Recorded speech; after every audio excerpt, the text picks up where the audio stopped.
Hay historias que, aunque no las viviste en primera persona, se sienten tan cercanas que es como si hubieras estado allí. Esta es una de esas historias, una que me contaron hace muchos años, y aunque el tiempo ha pasado, aún la recuerdo como si fuera ayer. Lo llamaban el apóstol. No era su verdadero nombre, pero nadie lo llamaba de otra manera. Había algo en él que lo hacía distinto, como si perteneciera a otro mundo. Nadie sabía de dónde venía ni qué hacía realmente. Era un hombre alto y delgado, parecía un poco más viejo de lo que debería, con una mirada tan profunda que parecía esconder secretos que ni él mismo entendía. No hablaba mucho. De hecho, en todos los años que lo conocieron, su voz apenas fue oída un par de veces. Si lo mirabas demasiado, sentías una incomodidad que te obligaba a apartar la vista.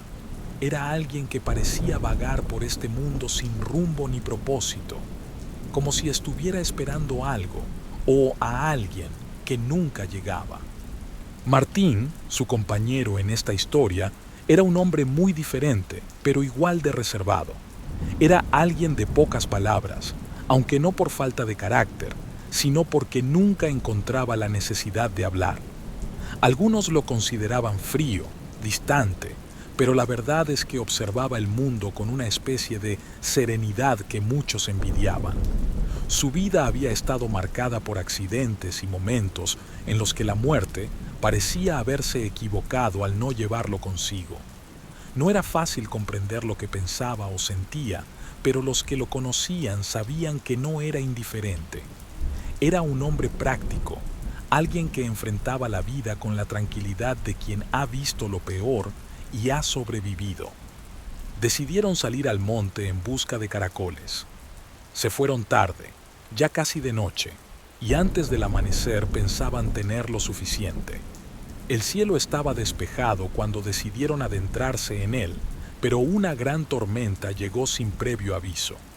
Los primeros truenos retumbaron en la distancia, y en cuestión de minutos, las nubes cubrieron el cielo, cerrando el día en una oscuridad total. No había móviles en aquella época, ni linternas. La tormenta no era como cualquier otra. Los relámpagos iluminaban el cielo con una furia inusual, desgarrando las nubes como cuchillas de luz. La lluvia caía con tanta fuerza que dolía al golpear la piel. En cuestión de minutos, se encontraron perdidos, desorientados, y el miedo comenzó a apoderarse de ellos. No había luces, no había camino, no había refugio. Solo el rugido de la tormenta y la certeza de que estaban completamente solos. Cada vez que un rayo iluminaba el monte, las sombras se alargaban de manera antinatural. Los árboles que conocían bien se deformaban en formas grotescas bajo la luz intermitente, y los sonidos del viento y la lluvia se mezclaban con otros ruidos, sutiles pero persistentes, que no pertenecían al paisaje. Ninguno de los dos lo dijo en voz alta, pero ambos lo sentían. Algo en esa tormenta no era normal. Se miraron, sin saber qué hacer. El miedo se estaba apoderando de los dos. Entonces, un rayo cayó cerca de un árbol, iluminándolo por completo, y allí, detrás del tronco, se perfiló la silueta de un hombre. Estaba de pie, inmóvil, como si los hubiera estado esperando. La figura llevaba ropas andrajosas, su rostro lo cubría una especie de jaula oxidada como cilíndrica. El agua corría por sus ropas, no se movía, pero su presencia era inquietante. No sabían si era alguien más perdido. Entonces, comenzó a caminar hacia ellos. Con cada relámpago, lo veían acercarse más y más, sin pronunciar una sola palabra. Cuando estuvo a unos 4 metros, se detuvo y con un simple gesto les indicó que lo siguieran. Sin decir nada decidieron seguirlo, aunque siempre mantuvieron cierta distancia. Algo en su interior les decía que debían hacerlo. Caminando detrás de esa figura, en silencio recorrieron el monte durante unos 25 minutos. Cuando llegaron a la carretera y se dieron cuenta de que estaban a salvo, buscaron al hombre que los había guiado y ya no estaba. Desapareció en un parpadeo, como si nunca hubiera estado allí. Aquella figura nunca volvió a aparecer. Nunca supieron quién era ni qué era. Solo quedó la sensación de que algo o alguien los había sacado de aquella oscuridad. Pero la verdad es que el miedo que sintieron aquella noche nunca los abandonó. Porque, a veces, lo que te salva también puede ser lo que más miedo te dé. Con el paso de los años, aquella experiencia comenzó a circular entre las personas del pueblo.